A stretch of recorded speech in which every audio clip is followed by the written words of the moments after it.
ஒரு பெரிய காட்டில் ஒரு வலிமையான சிங்கம் வாழ்ந்து வந்தது. ஒரு நாள் அது ஒரு மரத்தின் கீழ் தூங்கிக் கொண்டிருந்தது. அப்போது ஒரு சிறிய எலி அங்கே ஓடி விளையாடி கொண்டிருந்தது.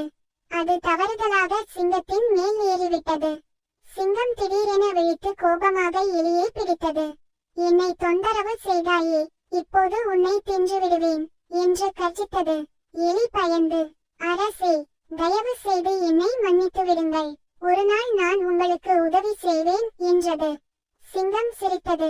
நீயா எனக்கு உதவி செய்வது என்று கேட்டாலும் அது எலியை விட்டுவிட்டது. சில நாட்களுக்கு பிறகு சிங்கம் வேட்டைக்காரன் வைத்த வலையில் சிக்கிக் கொண்டது. அது மிகவும் சத்தமாக கர்ஜித்தது. அந்த சத்தத்தை கேட்ட எலி அங்கே ஓடி வந்தது.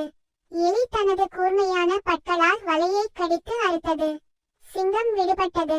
சிங்கம் மகிழ்ச்சியுடன், சிறியவனாக இருந்தாலும் பெரிய உதவி செய்ய முடியும் என்றது. கதையின் நெறி: யாரையும் சிறியவர் என்று இகழக்கூடாது. இந்த கதை உங்களுக்கு பிடித்து இருக்கிறது என்றால்